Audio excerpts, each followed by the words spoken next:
The Stork Club, Manhattan, February 18, 1946. The most exclusive nightclub in America had just closed its doors to the public. Frank Sinatra's voice still echoed faintly from the stage, but the VIP room in the back was about to host a different kind of performance, one that would rewrite the rules of organized crime in America. Lucky Luciano sat at the head of a mahogany table, a crystal tumbler of whiskey in his hand, surrounded by the most feared men in New York. Frank Costello, the political fixer who owned half the judges in Manhattan. Meyer Lansky, the mathematical genius who could launder $1 million before breakfast.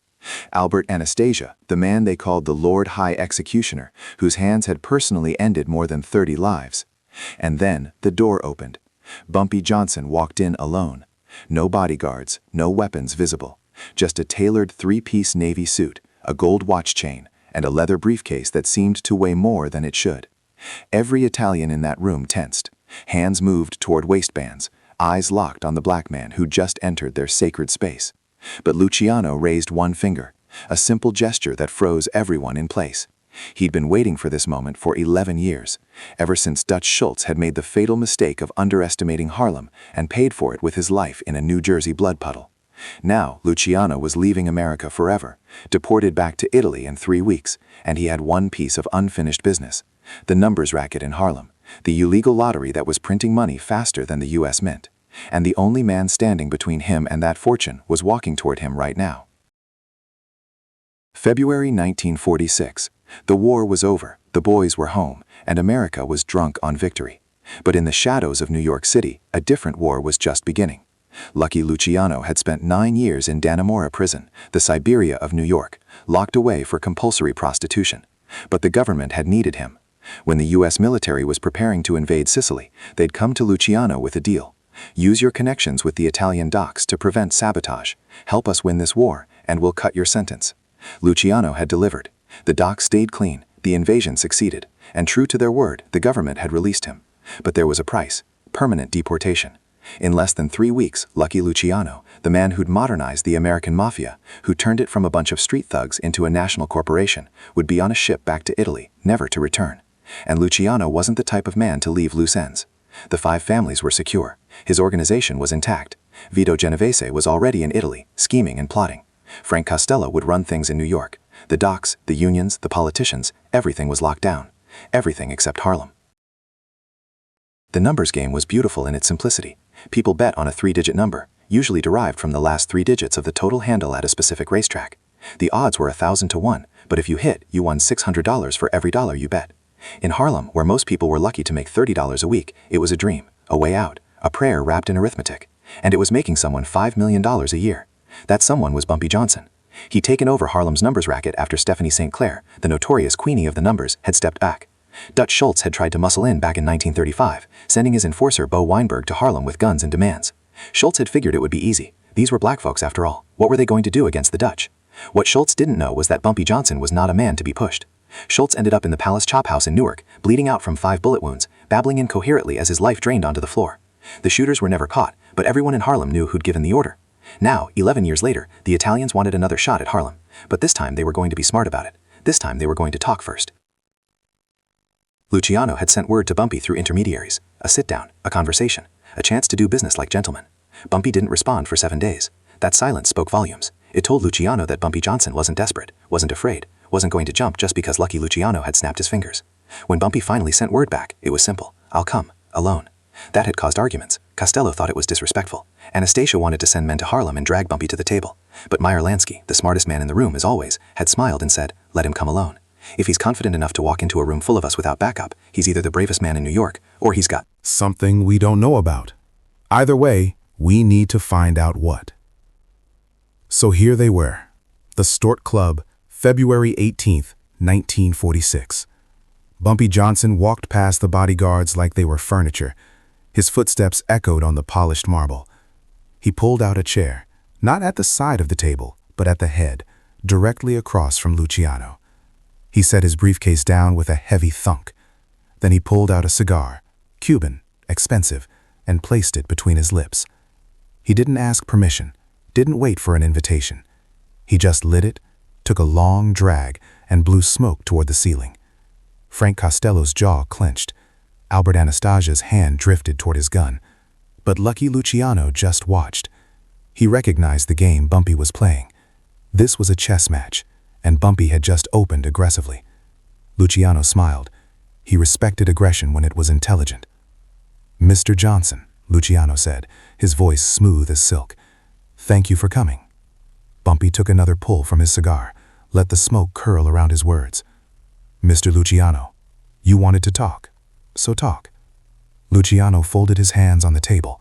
His voice never wavered, never hardened. He spoke like a man negotiating a business merger, not a criminal empire. "I'm leaving the country. 3 weeks from now, I'm on a boat to Italy, and I'm never coming back.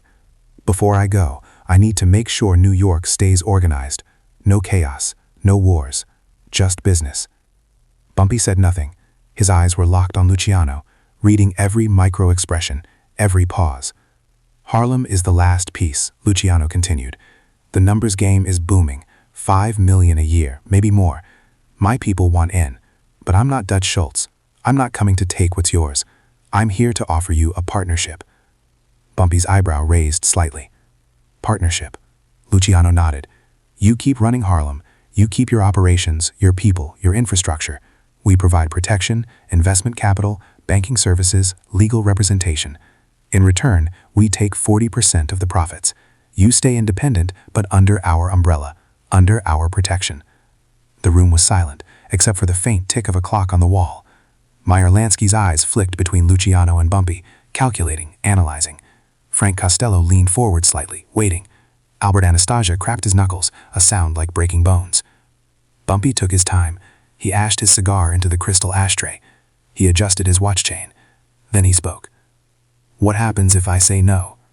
Luciano's smile didn't change, but something shifted in his eyes, something cold and final. "Then we have a problem. Because if you're not with us, you're against us, and nobody survives being against us." It wasn't a threat delivered with anger. It was stated as simple fact, the way someone might say, "The sun rises in the east." This is just how the world works. Bumpy nodded slowly, as if he'd expected exactly that answer. Then he opened his briefcase. The sound of the clasps clicking open seemed to echo in the tense silence. He reached inside and pulled out a single photograph. He slid it across the polished wood. It spun slightly before coming to rest in front of Luciano. Luciano picked it up. His expression didn't change, but his fingers went white around the edges of the photo. It showed a warehouse in Red Hook, Brooklyn, and standing in front of it, shaking hands with Captain Daniel Morrison of the NYPD, was Albert Anastasia. "That was taken 3 days ago," Bumpy said quietly. "I have 12 more just like it. Different locations, different cops, different numbers of your organization." The temperature in the room dropped 20 degrees. Frank Costello's hand moved inside his jacket. Albert Anastasia stood up halfway, his chair scraping against the floor. Meyer Lansky's face went very still, but Lucky Luciano just stared at the photograph. Then he looked up at Bumpy Johnson. "Are you threatening me?" "No," Bumpy said. "I'm showing you respect." The words hung in the air like smoke. "Because I could have sent these to the district attorney. I could have sent them to the New York Times. I could have burned your entire operation to the ground before you even knew what was happening. But I didn't." Bumpy leaned forward, his voice steady, measured. "You came to Harlem asking for a partnership, but a partnership means equals. And what you just offered me, Mr. Luciano, that wasn't a partnership. That was a takeover with a smile. 40%?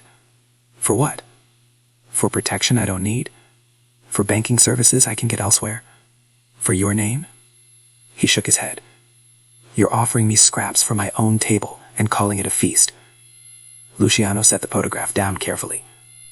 For the first time since Bumpy had entered the room, he looked genuinely intrigued. "So what do you want?" Bumpy picked up his cigar again. He took his time, letting the question breathe. "You want what Dutch Schultz wanted. What every Italian crew that's ever looked at Harlem has wanted. Control. But you can't."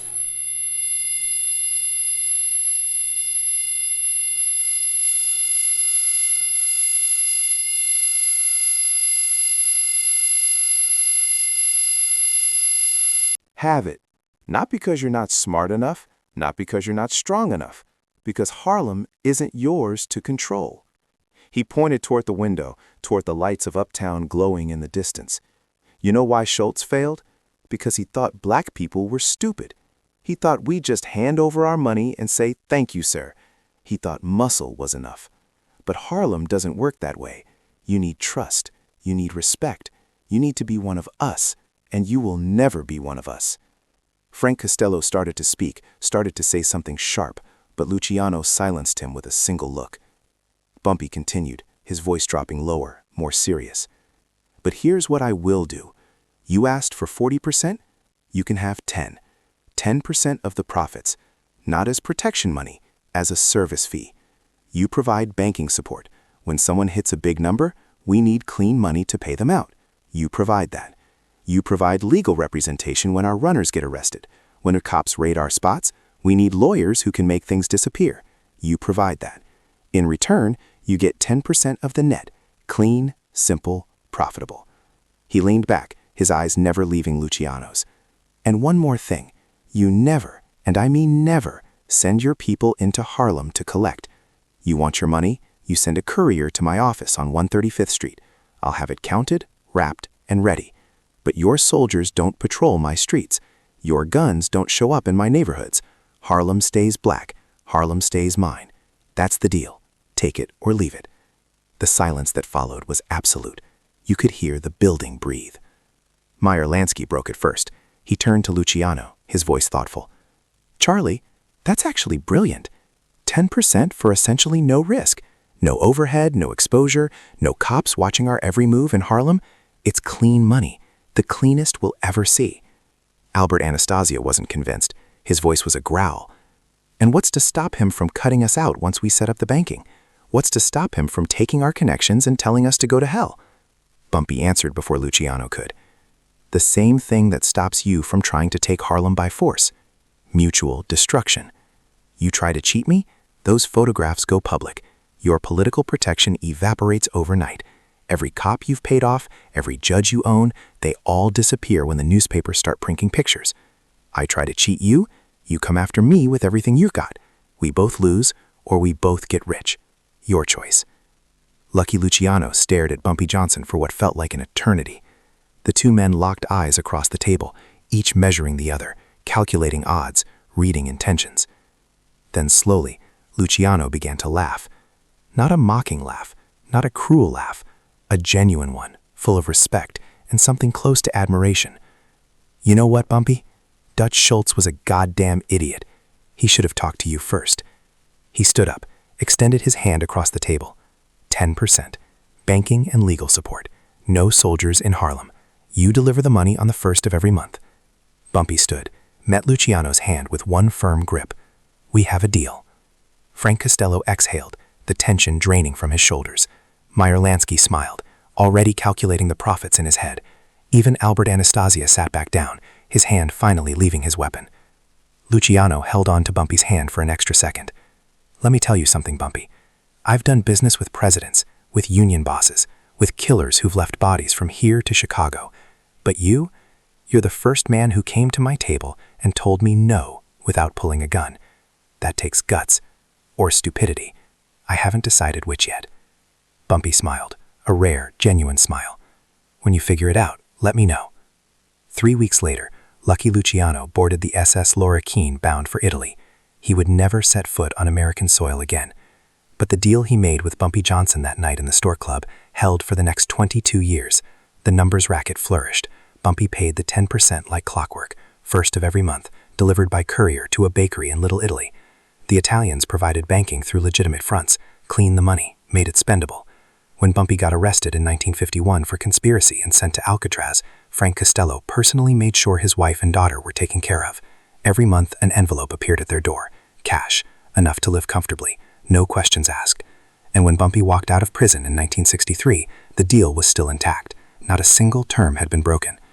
That meeting became legend in organized crime circles, not because of violence, not because of bloodshed, but because two men from completely different worlds, two men who should have been enemies, sat down and found a way to do business without destroying each other. Lucky Luciano would later tell associates in Italy, Bumpy Johnson was the smartest gangster I ever met, and the most dangerous, because he didn't need me to respect him. He demanded it, and he had the intelligence to back it up. Bumpy Johnson never spoke publicly about the meeting.